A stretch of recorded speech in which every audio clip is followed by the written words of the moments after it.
We are rolling. Again, my name is Matthew Struck. Heather, how are you doing? Doing great, Matt. Yeah, I loving life in the hairband. I love it. We're mixing up. Yeah. So anyone who is new to this broadcast, this is How to CPCU. This is where we bring together some seasoned CPCU Society folks to let you all know what the society is all about, how you can get involved, and a lot of the value that you can extract from being a CPCU member. Today, we are joined by, would you call him a titan, Heather? I think Mike is a titan of the CPCU Society, isn't he? Yeah, for sure. Mike K., how are you, sir? I'm doing fantastic, man. How are you today? You too, Heather. Yeah. Good. Do you have a little bit of envy that scares me. A titan. Yeah. Do you have a little bit of envy watching the Dodgers win the World Series, or well, what? You can see the picture behind me there. You know, the memory's still good. That's good. I waited 108 years for one of those. You know, not me personally, but but you know, it's still 2016. It wasn't that long ago. You can still taste it a little bit. Absolutely, right? Yeah. So before we get rolling, just a reminder, everyone, whether you're watching this live or you're watching the recording, please like, subscribe, comment. If you are watching live, we can actually broadcast your comments, your questions. If you have any comments or questions for Mike, we would love to throw it up on the screen and address them. But if you are watching the recorded version, still throw your comments and your thoughts up there. We'll get back to you. And definitely, share this with whoever you think would get some value from it. So, Mike, today we are talking about the mission and the strategic vision of the society. This is something that kind of was reborn in 2019. Is that the way it works? Yeah. So actually, in 2018, the Leadership Council got together under the direction of Jill McCook and Val Camiso, and they wanted to create this sort of 3-year vision of the society and to really sort of kind of revamp the mission and vision statement. It had been one that had been written, I'm trying to think, it was probably 10 or 15 years before that. Wow. So we got together a couple different opportunities. I was still part of the Leadership Council. I was past president then. And so we got together in Malvern a couple times, and then they had another meeting in Iowa. I was not able to attend, but they really sat down and did a really deep SWOT analysis of the society and got a lot of feedback, and then sort of started to shape this new vision and strategy for the society going forward. So it was a really collaborative effort. It really was. Yeah. What was your perception of it, Heather? I know when it came out, there was, I think a lot of people had been calling for it when it was put together. I mean, what was your perception when it came out? Yeah, I was just impressed at the modernization of it. I mean, the society's an old organization. And, with old organizations, change is always hard. But I appreciated the forward thinking nature of it, as well as the fact that it seemed like it was something that could unify us. We could unify as a group around and really kind of rally the troops. I mean, that's what a mission and vision statement is all about. Yeah, definitely. I think it was definitely something that, I was vocal in calling for too, just from the standpoint of wanting to know, where we were headed, right? And how we were going to get there. And so I agree with you, Mike. I think the team did a fantastic job of kind of taking a 360-degree view, right? And really kind of figuring out which direction we wanted to head in. Really quickly, for those watching, I can throw this up on the screen and we can kind of look at it in all its glory.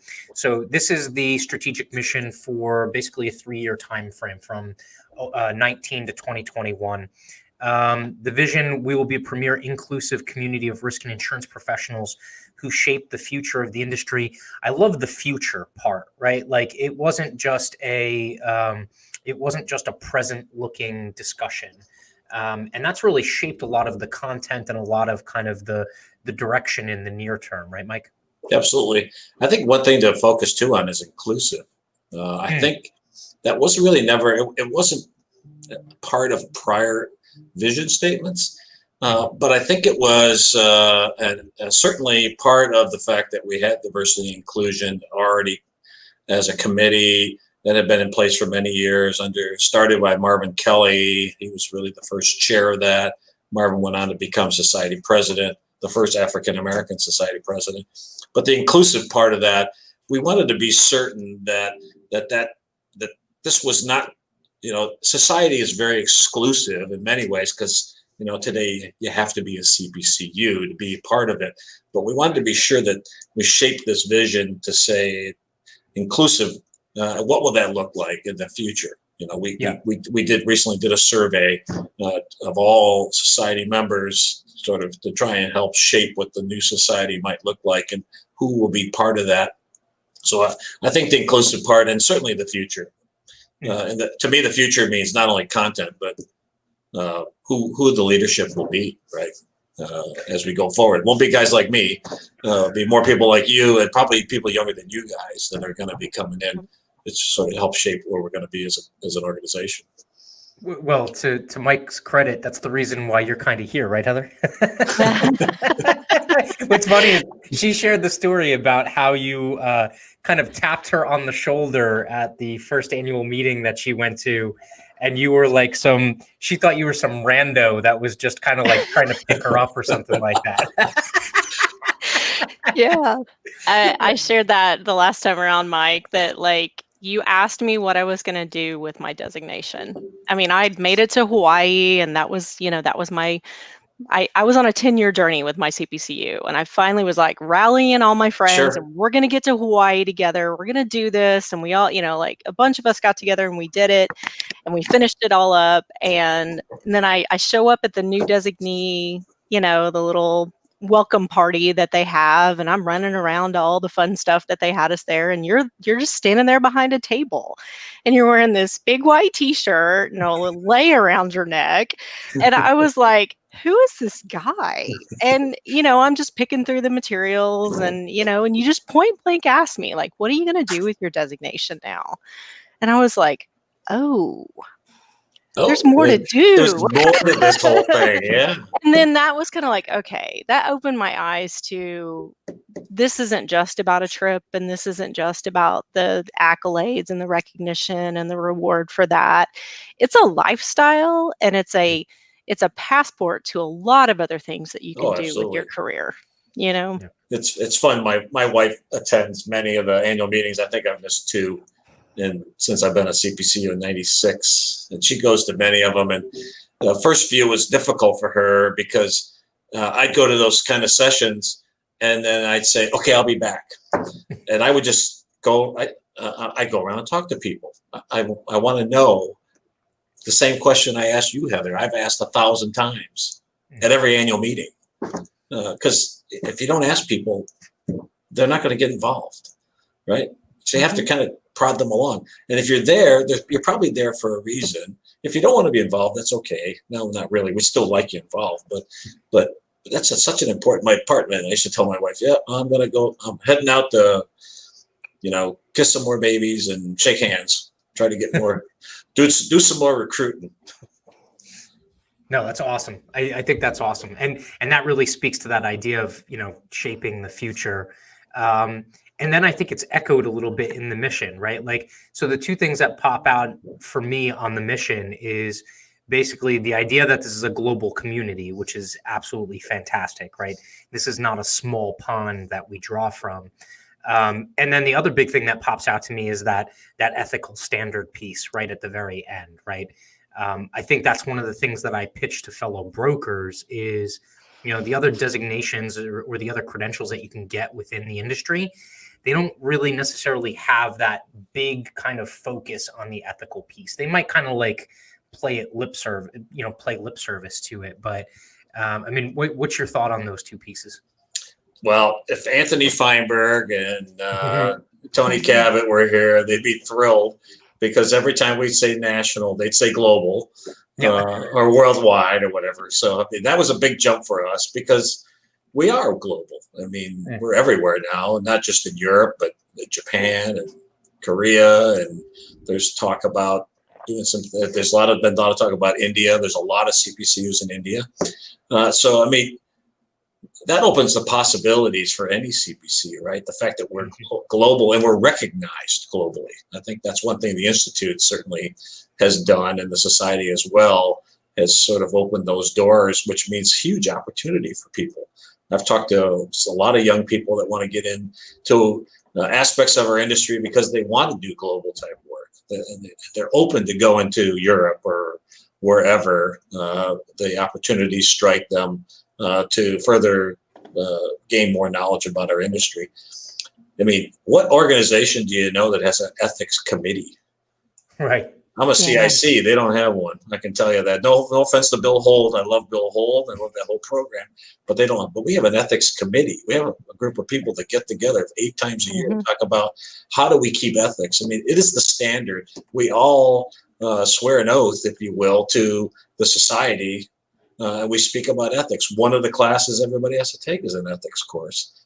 So, it's so important. There's so much trust put in us as an industry by the people who buy our products. There's an expectation from them that we will treat them ethically, that we'll be honest and forthright, and that when we identify things that are unethical, that we do something about it, right? That we stand up and say that's wrong and it's got to be fixed. So I think that's the society. That's something that's been with the society in the 75 years it's been around. Ethics has always been an important part of the CPC, being a CPCU, acting ethically. It's the only way that you'll ever get your designation taken away from you, if you act unethically. So, That's a good point. Was that a selling point for you, Heather? Was the kind of ethical standard that was now applied to you as a professional? I mean, obviously it was one of the selling points for me, because I recognized that, hey, I'm joining a group of people that I can trust, that I can put my faith and trust in, and but when we went to that whole perspective of the global community, that just excited me, because it seemed like for the longest time it felt like the CPCU group was just this close-knit national group that, super exclusive, and they never really talked about the international community that was involved in it. And at every annual meeting that I've gone to since 2016, it's just been incredible to be able to interact with people from all over the world, because we're very fortunate here in the United States and in the insurance industry, just the way that, the way things are structured. And I know we don't feel like that a lot of times because we deal with a lot of regulatory challenges and just the craziness of the ups and downs of the industry. But we have no idea the challenges that global community deals with unless we talk to them about it. And unless we start including them in the conversations that we have around that. So the global piece of it, I can't say it was a selling point for me to get the designation, because I know this just came out a few years ago, but when that came out, that was just like, yeah, we are on fire at this moment. And we're really going to be able to demonstrate the value of what CPCU is, not just here in, our corner and our neck of the world. So. Right.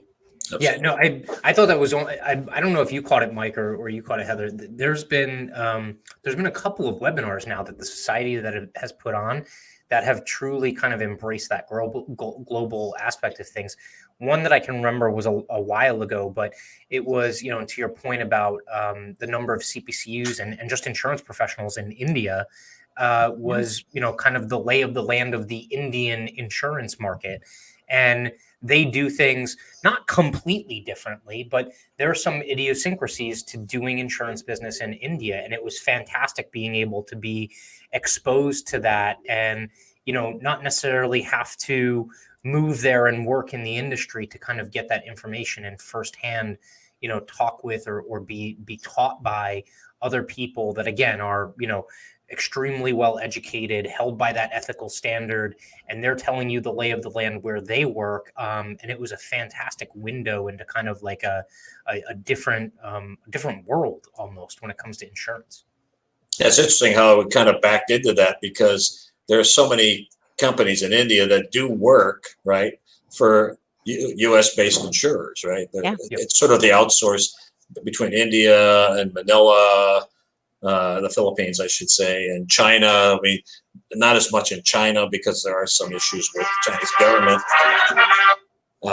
But was that the boss? Yeah. I hope that's not your wife's ringtone. Yeah, that was my wife. Sorry about that. Don't tell her. Whatever you do, don't ever tell her. Because she wouldn't know, because she wouldn't call me when she's sitting right next to me. No. But back to the point where, the society, CPCU sort of found its way into a lot of those outsourcing companies because they saw the benefit of knowing more about this marketplace, right? Yeah. They're very intelligent people and they want to learn more about it. And so CPCU sort of found its way in there. And it makes you wonder if the institutes and the society helped sort of shape some of the Indian insurance marketplace at the same time, right? Because they learned the American process. Now they do the same because there's a lot they outsource to England as well, and I can't think of the organization in London that is sort of our competition in Europe, but they teach that as well because they have to teach the English law and the American law. But I think that's opened a lot of doors, I think, for them because of the society and the institutes. Yeah, definitely. That's like it gives you really, really kind of a well-rounded experience, I think, within the industry. I think so as far as the strategic initiatives go, we have basically four big kind of like pots of strategic initiatives that we're working on, right? The first of which kind of goes hand in hand with that, right?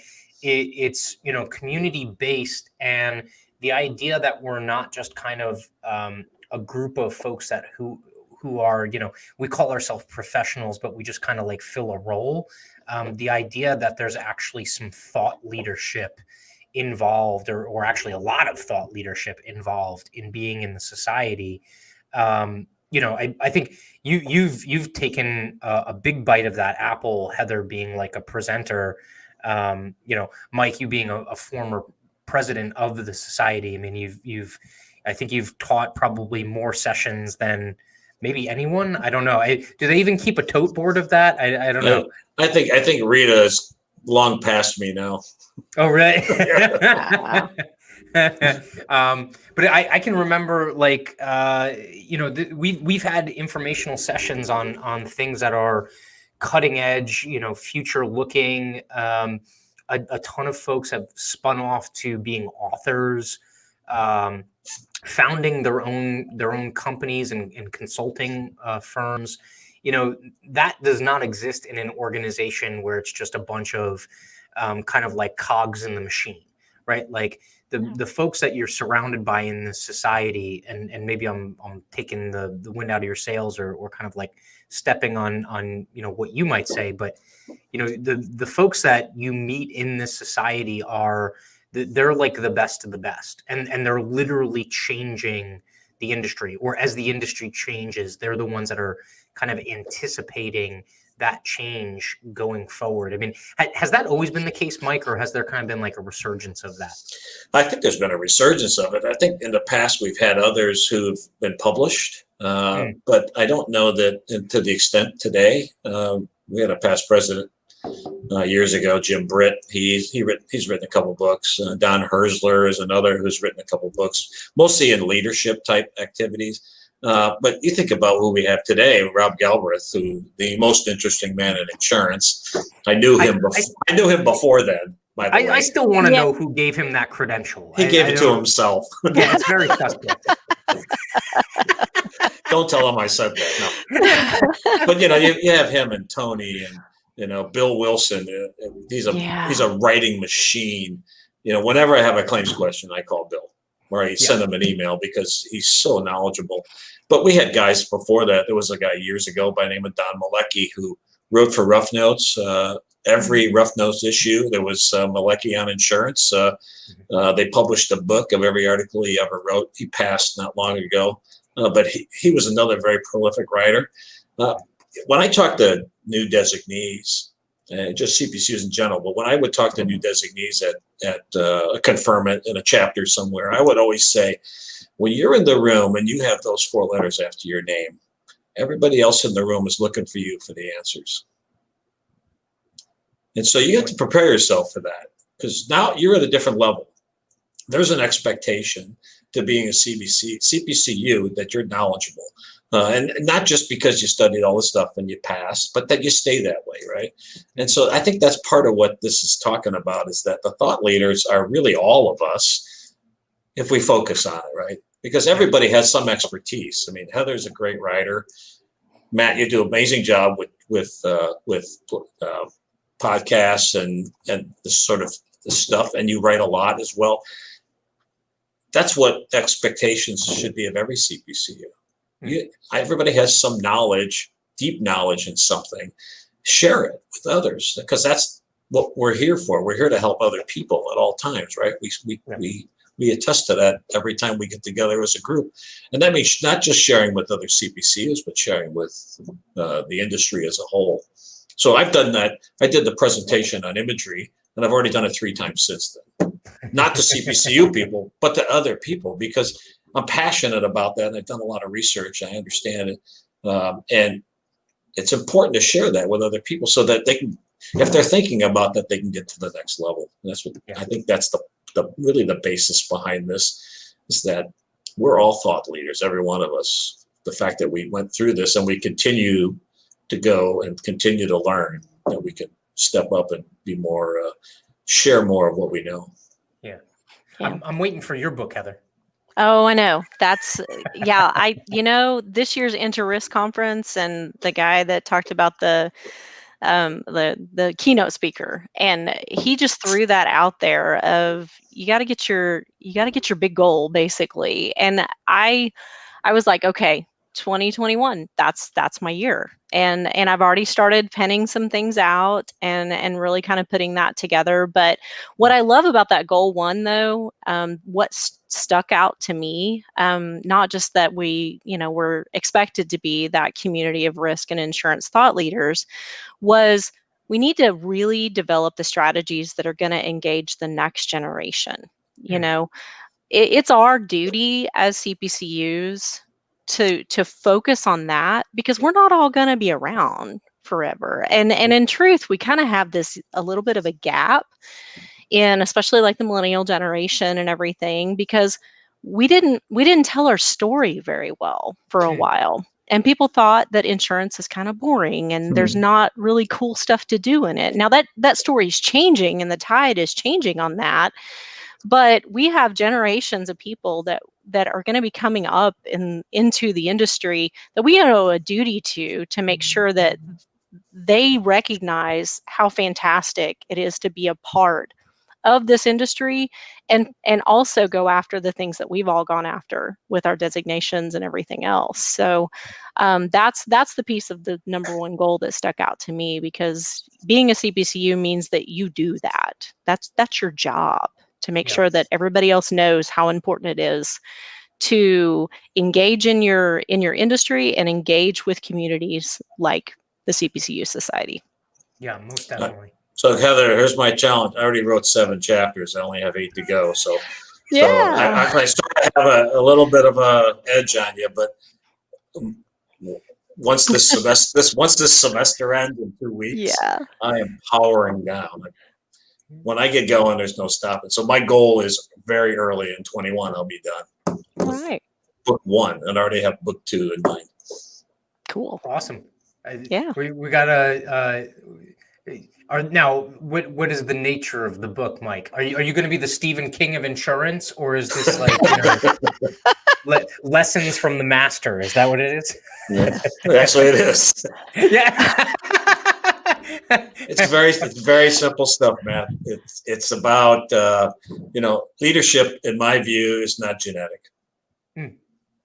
There's no gene for it. Because I did 23andMe.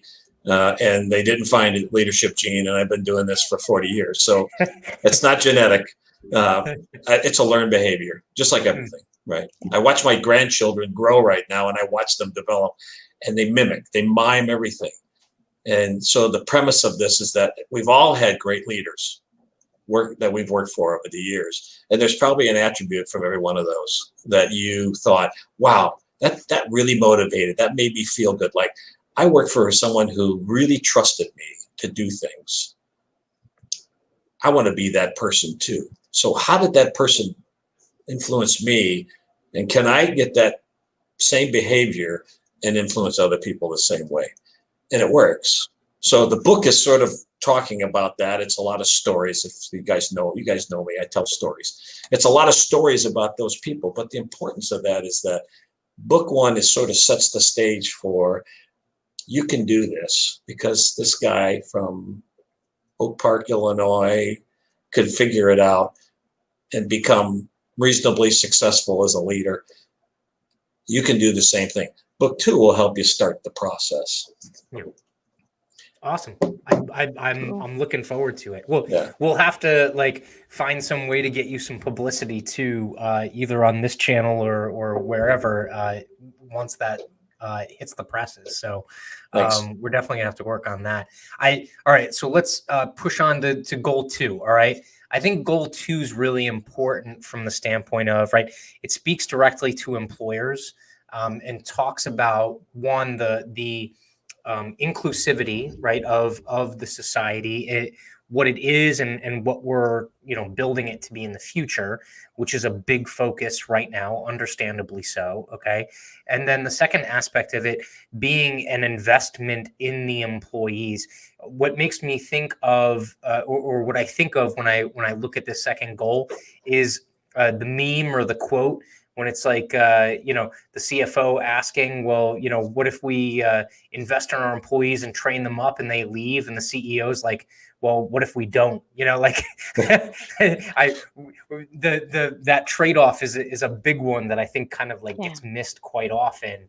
Do you think the value proposition is better now than it's ever been, Mike? Yeah, I think so. One of the things I did in my tenure as either president-elect, president, or past president, anytime I went on a connections visit where I was going to be sitting in a room with some executive level person at a company, whether it was an insurance company or a large agency, and I met with the head of HR for Chubb for 3 hours one time and talked about what the society brings and the values that it brings. And there's no doubt that I still believe that most companies understand the educational value of the designation. The fact that, as you said, Matt, you get a very broad understanding of our business. You get to touch all aspects of it. Whether you decide that you're a personal or commercial is one thing. But the piece that happens in the society that I always talk about was the opportunity for leadership, to learn how to lead people.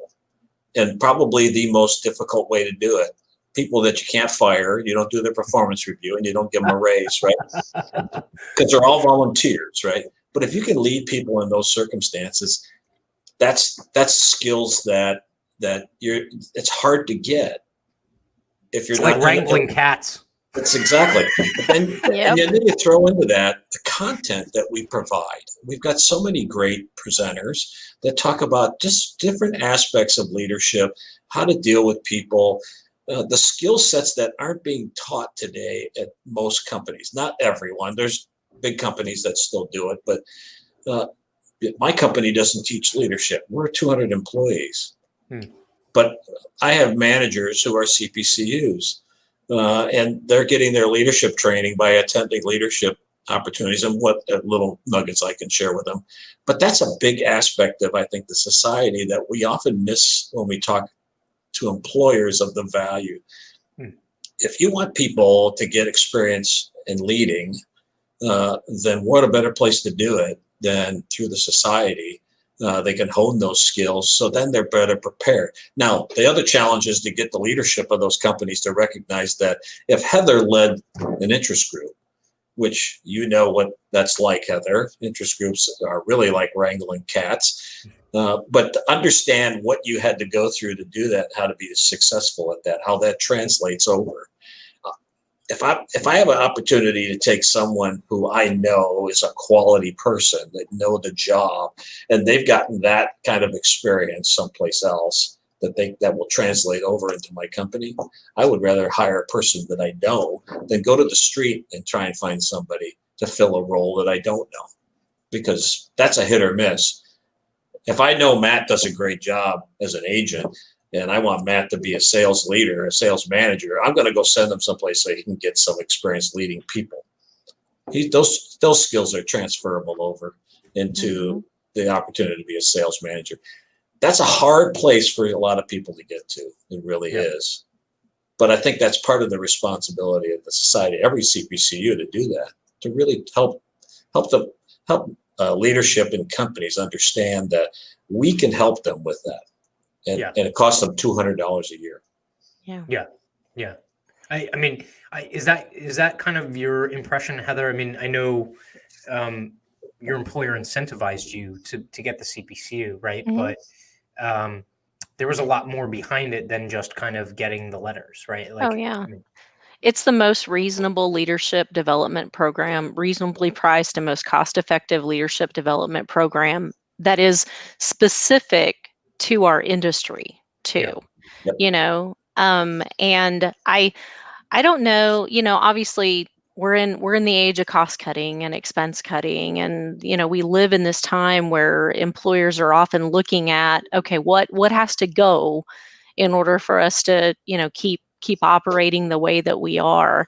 But being an advocate for that in your organization a lot of times can be difficult, but it's on us to be able to tell the story back to the employer, and to be willing to be open and talk about, hey, this is what I've learned, this is what I've gone through, and here's how these skills can help you as an employer. And if we're not out there talking about that, then a lot of times employers just look at it as, okay, well, this is just another expense that we have to deal with. So you got to be willing to tell that story. And I mean, the society provides you some great resources to be able to talk through that with your employer as well, especially around, the annual meeting time, whenever there's the cost and expense of coming to a location. But like this year's annual meeting had all of the benefits of that conference, but it was, a quarter of the cost that it normally would be for you to do the travel and everything else. So if you look at it from the perspective of what are you going to bring back to your organization through the leadership development that you get, and I've learned such an incredible amount of things that really have nothing to do with my CPCU letters at all, being a part of interest groups and chapter leadership and all of those other opportunities that you have. Goodness, I'm building web pages now for an I-Day for my chapter, and I'm like, I didn't have this skill set before. I know how to build web pages now. That's pretty cool, So yeah, no, that's a good point. I mean, like it's very much, you're not in a silo or like painted into a corner, right? So it's every person on deck. It's, here's the most beautiful part of this. And I think you'll appreciate this, Mike, because it's volunteer and because there's some decentralized aspect to it. And in future episodes of this, we're going to go through the different levels of the society and kind of what happens at each level, right? But so like just take the chapter environment. There's no limitation on what you can do. The only limitation is on your inspiration and whether you can rally enough people in order to, get done what you're trying to get done. And so to that point, you have some creativity. There's some, there's an openness to, trying something new or doing a different activity or a new type of an event. And very much so, there's like all kinds of different aspects of IT, HR, risk management, event planning, right? Like I never thought I would become an event planner. I've learned event planning in 2 places in my life now. As a broker, like the best sales happen around a dinner table with some good wine and a good place. Okay. And then the best sales in the professional association space happen at like an awesome party or happy hour or, kind of convention type of feeling. That is like, that's something that you can't necessarily put a value on. Like, I don't even know how you would begin. Have you ever seen anyone try and like put an ROI value on the designation or making that investment. I don't know. Like, I know the numbers that always come out of the society are, CPCUs make this amount more, this percentage higher than their counterparts that don't have a CPCU. But I wonder if there's ever been anyone who's thrown any numbers like onto the employer's return on, investing in their employees, getting the designation, and then also being part of the society. Have you seen that? I've never seen that, but it raises a point I think that's worth saying. And you have great flexibility to do anything you want in the chapter level, as long as it's ethical, just for the record. But yes. That's a guy who's on the ethics committee. Wanted to make sure. But any event, I think about myself, right? So as an employer, who am I going to invest in? Of all the people that I have working for me, who will I invest in, right? Yep. The person who said, I want to do this, they had the perseverance, they took the exams, they passed them all, they gained the knowledge. Do I want to invest in them for the future? Because they've already committed themselves to this opportunity that's in front of them, right? To become a CPCU, to have this level of knowledge. Why wouldn't I want to reinvest in that person every time? The next time they came to me to learn something new, as opposed to walking out to another employee, not to diminish them in any way. They're all very successful in what they do, but given the choice, return on investment is having some sense that you're going to get a return. Right. I'm going to hedge my bet, and I'm going to go with the person who's been successful already, and reinvest in them, as opposed to potentially going to someone who I don't know. It's like trying to find that person off the street to fill a job, right? There's lots of unknowns. You can only learn so much in an interview process, but I've worked with you for 2 years. You do a great job. You're a CPCU. You took the tests. You passed. You understand the business. To me, that's the best place to. If you're going to spend money, that's the best place to spend money. Oh yeah, most definitely. I've done a lot of looking into. This is pretty much your purview, Heather. I've done a lot of looking into kind of like leadership, leadership philosophy, I guess I'll call it, or and just the idea that also what motivates people is not universal, right? Like there's all kinds of different things that motivate people. Some jobs have thrown like a bonus, like a cash bonus on getting their CPCU designation or something. But I think the vast majority of people aren't necessarily motivated by the financial aspects of this, right? Like, or even getting a plaque. Like, I would have to say that even getting the letters after your name are nice, but wouldn't you say, Heather, that it's really kind of like inclusion in the group that makes you feel like it's something incredible that you've achieved, right? Yeah, absolutely. Once you actually recognize that the greatest treasure that you get out of your CPCU is the community of people that you're surrounded by, and know that you have that golden directory that you can dial up at any moment. If you got a question about something, if you need some advice, you got the Bill Wilsons of the world that know everything about claims, like you said, Mike. And it's that's the treasure of being a CPCU, is the community and how we build each other as well. And we're moving into an age where leaders are going to have to work completely differently than they have in the past. The style of transactional leadership is something that is still necessary when decisions have to be made, and we've got to do what would be transactional with employees. But what we need, and what I think the CPCU Society is building in the insurance community, is transformational leaders. And those are the kind of leaders who are visionary, but they get out of people's way and they allow people the autonomy to be able to make decisions. That CPCU designation says, I can make decisions, and I have that knowledge. I'm that person in the room that people are looking to because I have that knowledge level. That's what we have to unlock in leaders within our own community, and that is the leader of the future, is that those people who have that capability to cast the vision and get out of the way of the people. Yeah, and I would say that's why, like, initially when I read like goal three, right? Goal three is kind of like most people would look at it solely as a recruitment goal, okay? But Mike, maybe you can let us know the inside baseball here. That's not what it sounds like to me. Knowing now more about the society, it's not about necessarily just the total number. I mean, you have to have a target, right? Like for it to be measurable, right? Smart Mhm. goals, right? But at the same time, to me, that number is less important than the idea that we are recruiting those, like Heather said, transformational leaders of the future, like the people that are going to be able to kind of like bob and weave with how like crazy innovative and how much evolution is happening within the industry. Is that kind of something that came up during those discussions with this?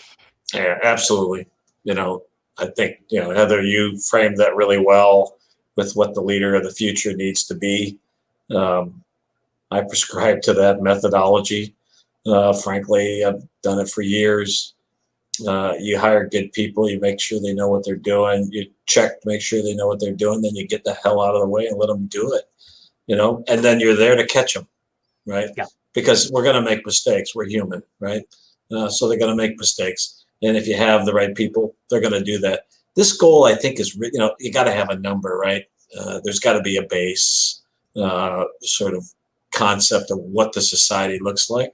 To me, the things that are the keys of this, we've talked about converting new designees for as long as I've been at the global level, I guess, if you want to call it that, for the last, 9 or 10 years, 12 years now of my volunteer life with the society. We've continually talked about that.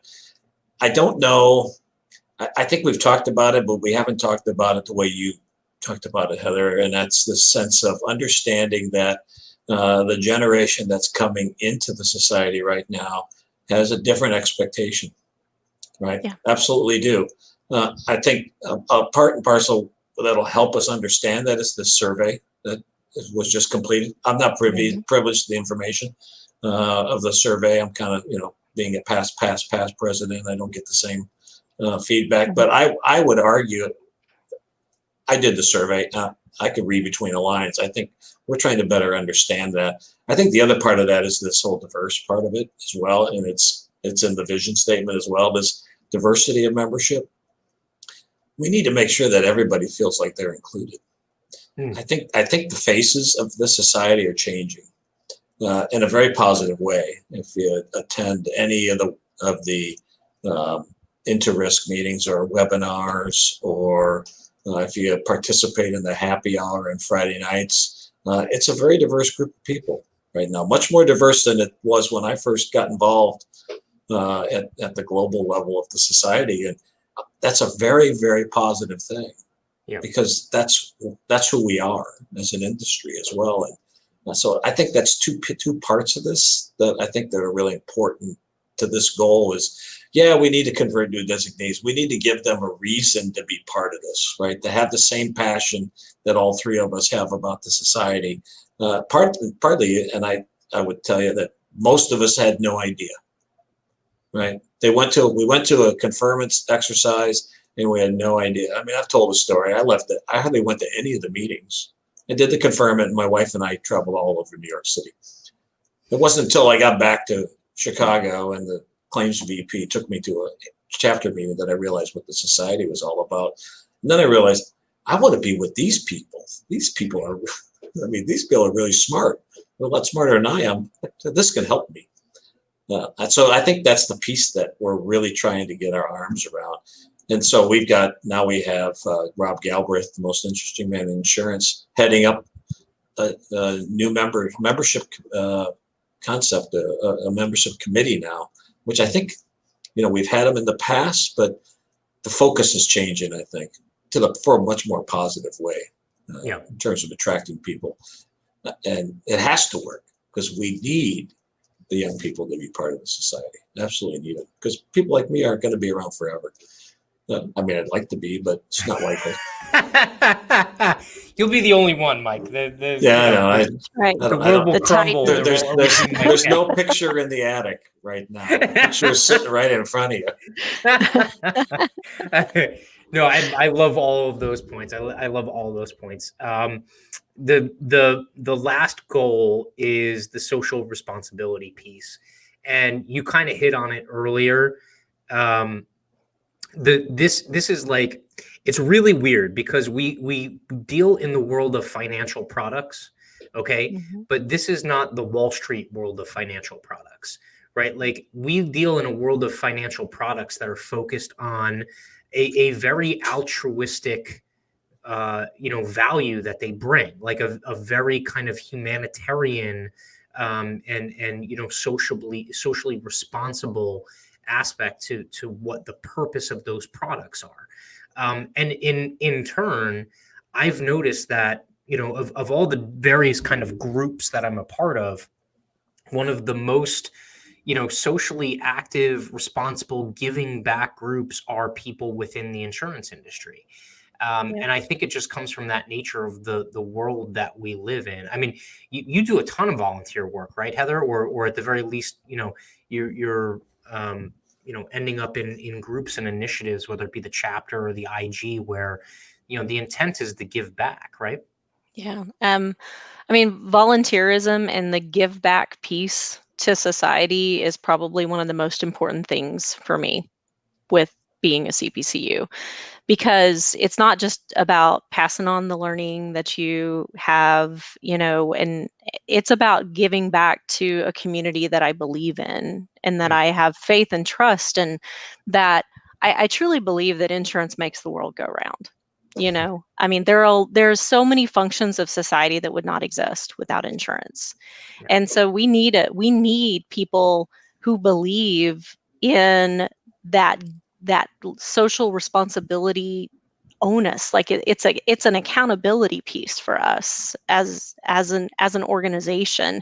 And of course, I mean, I volunteer in a lot of different aspects of things, heavily involved in military causes and everything. I love Habitat for Humanity because that gets me out swinging a hammer and doing stuff like that. But like, our CPCU group does that type of work too. Our local chapter does. And it's just, I feel like that this this is the part of the society that you truly get more out of than you will ever give. Mm. Because when you give of your time, it feels great. Yes, it's a good thing, but there is so much return on just who you are as a human being by being involved in that kind of stuff.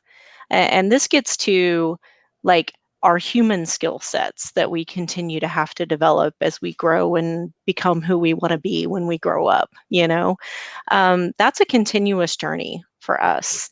And for CPCUs, it's even more important because we're bound by that code of ethics. We're bound to giving back to our communities and giving back to the next generation. So, to me, we there's a lot to this piece and this goal, and probably, I feel like that it's not weight, because it's joy to be able to be a part of those types of things, but there is an accountability aspect to this.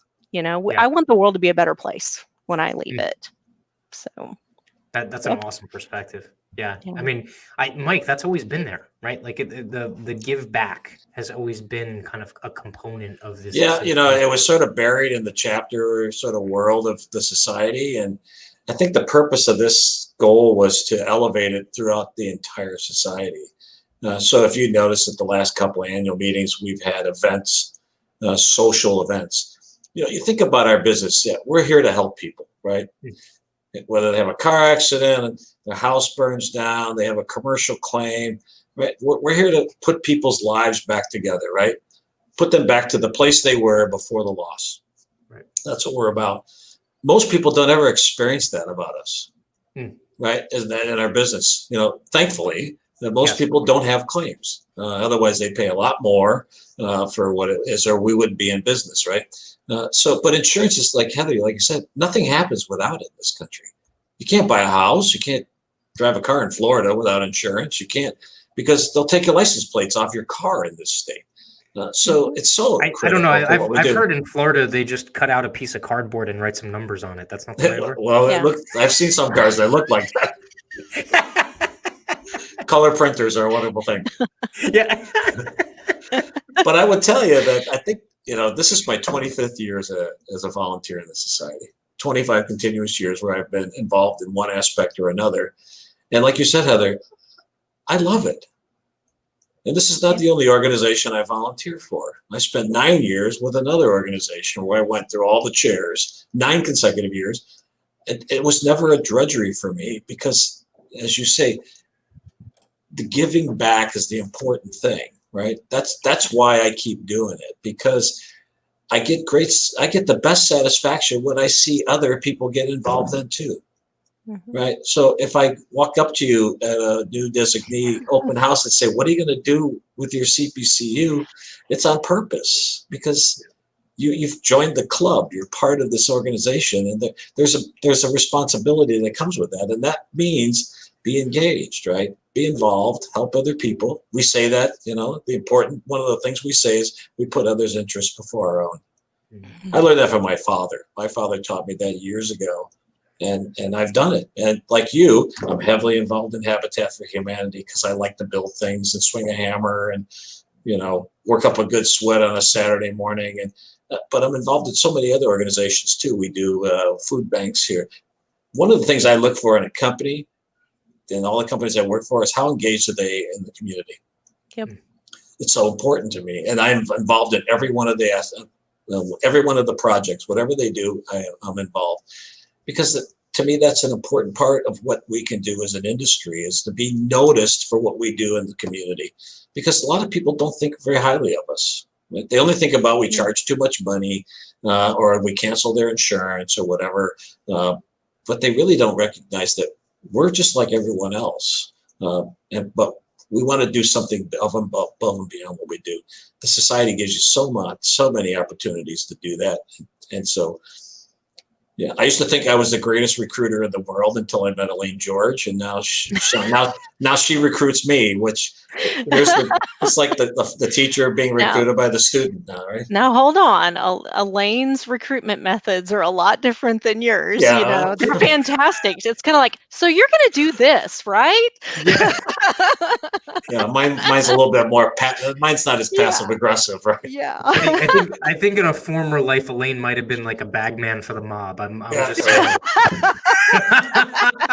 I'm always looking over my shoulder. I just never know. I think you guys have been in the society for that very same reason, and I try to share that with people when I talk to them, when I'm out, shaking hands and kissing babies at whatever event it is, because I don't want them to miss it. I think everyone would feel the same way. Those that I've recruited to do things have come back to me and say, thanks for getting me involved, because I didn't realize what it meant. And that's such a big part of what we are. It's, goal number 4, but I don't know that there's any order. There's no priority to these other than the number they put on them. But it's such an important aspect of what we do. Yeah, for sure. So in that vein, I think I want to say thank you for taking the time to kind of walk through this. This lays the foundation for a lot of everything else that we're going to talk about with respect to the society going forward. Lucky twist of fate. We actually just got confirmed this morning that next week. Okay, again, anyone who's still watching or watches this on the recorded version, every single Wednesday, 5:30 Eastern, we're here. Next week, we will have another titan within the insurance industry, Tony Koscielny. I guess I would say up and coming titan, maybe. But Tony will be here to talk to folks about, really, this goes back to a blog post that he wrote a few years ago about, now I've gotten my CPCU, now what? Right? Like what the next steps are. But so I want to thank you, Mike, for one, laying the groundwork for those next steps that are going to happen here on this channel. But also I want to thank you for, your continued commitment to this, because again, you don't get paid a salary. You don't get, any kind of exceptional fringe benefits for doing this. And you've been a true, CPCU champion for a long, long time. And that's, contributed to a lot of the success and the ability for people within the society to become successful in the society and their careers. So I want to appreciate that. Thank you. Yeah. Thank you very much. Any parting words, Heather? We good? What you got? Nah, just gotta say, rock on, Mike. Yeah. I'm still mourning the loss of EVH. It's a sad time. No more Eddie Van Halen. Oh. No, I think and Tony Canis is one of my mentors. He'll never admit that out loud, but I talk to him. I read everything he writes. It's important.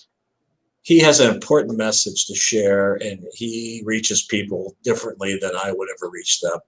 And for me, it's important to understand his views of this, because that's the future. This is the future of our industry. He's got his finger on that pulse. He really understands it well. And so I can't wait. I'll be dialing in to watch next week Tony's comments, because I think he's a pretty good guy. Awesome. You can definitely live comment and needle him. That'll be good. There we go. I told him I have to decide when I retire from the regular work world, what superhero shirt I'm going to start wearing. I think it might be Green Lantern. It's kind of Captain America might be a little over the top for me, but maybe Green Lantern or something. Not a Flash fan, huh? I'm 64 years old. Flash.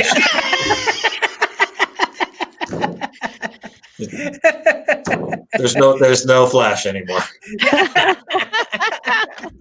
We can all dream, Mike. Lantern, and I just stand there with my ring and my lantern. I can probably handle that. Just shoot the laser. That's right, exactly. Thank you again, guys, for inviting me to this. I really appreciate it very much, and for the kind words. I do this because I love it. Thank you so much. Again, next Tuesday, 5:30, Heather and I, Tony, and who knows, maybe Mike live commenting. So thank you very much, everyone. Have a good evening. All right.